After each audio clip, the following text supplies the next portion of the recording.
this is either the stupidest idea ever or the most brilliant co-promotion for two brands in the history of mankind. That's a direct quote from Autoblog back in 2008 when talking about the Nissan GT Academy. Now, in my eyes, this is one of the most brilliant collabs I've seen in my entire life. Let me set the scene for you. The year was 2008, the financial crisis was in full effect, the auto industry was struggling, and nearly all discretionary income was wiped away from Americans. Now, what did that mean?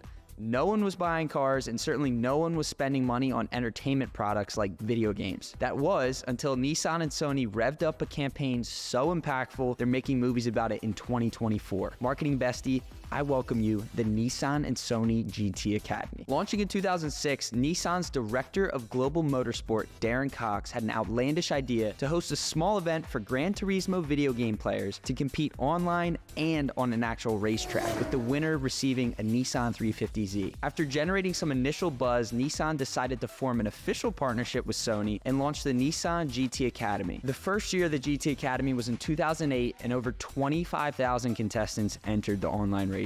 What was the entire goal of this partnership? To see if the skill set that it took to win an online racing tournament could actually translate to a real racetrack. An absolutely insane concept. In the first year, 23-year-old Spanish MBA student Lucas Ordonez outpaced the entire online competition, helping him advance to the final, which consisted of 5 days of professional race training in actual Nissan 350Zs. Months before, Lucas was on his couch studying for finals. Now he was driving 180 miles an hour at the home of the British Grand Prix. Coming out of the Academy finals as champion, Lucas joined the driver development program and earned his international racing license. I'd want one of those.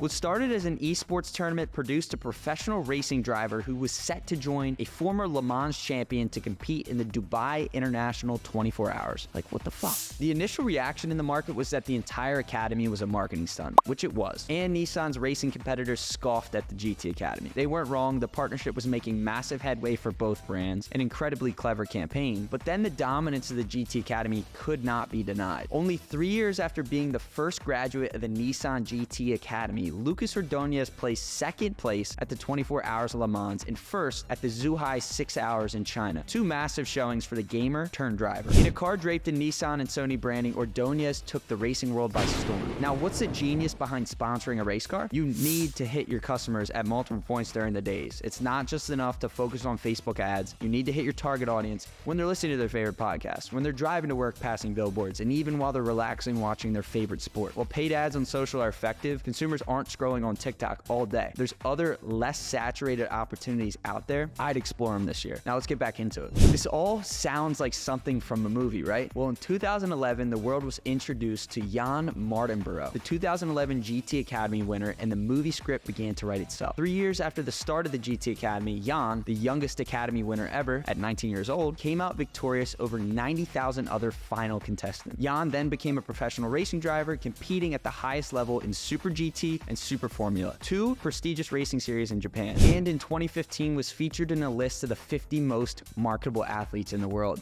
with the likes of Leo Messi, the GOAT, LeBron, the GOAT, and Serena Williams, the GOAT. As wild as the story is, the marketing wizardry of it all is even crazier. Netflix just premiered Gran Turismo this past December, documenting the journey of Jan from his desk chair playing video games to the racetrack driving 180 miles an hour in front of thousands of spectators. After its release, Gran Turismo lived in the US top 10 chart for 3 weeks, peaking at number 4 on the list on Netflix. And before you even ask, the movie was distributed by Sony, and Nissan is featured throughout the entirety of the film. In the B2B media world, I like to call this the sawdust approach to content marketing. Think about what it takes to build a table. Tons of research, time, and teamwork. And then there's all the sawdust that is left to the sides, which you can't let go to waste. The sawdust approach is about maximizing the distribution and use of your content efforts. In Nissan and Sony's case, the table they built is the GT Academy, and they collected all the sawdust to put together the Gran Turismo film, efficiently extending the shelf life of the entire academy. Now, in B2B media, your newsletters, blogs, and podcasts are your table. You spend hours preparing and becoming an expert on the topics you speak about in those forms of media. And your sawdust is the bits of info you can collect from the long-form content to post on Twitter, make short-form video content, or create a LinkedIn carousel. So what was the impact of the entire GT Academy? As of 2022, Gran Turismo has sold 90 million units worldwide, resulting in over $4.5 billion in revenue. That's crazy. On top of that, the GT Academy TV series released in 2012 attracted 120 million viewers. And in 2010, the global media value of the 2010 GT Academy competition was valued at more than 38 million.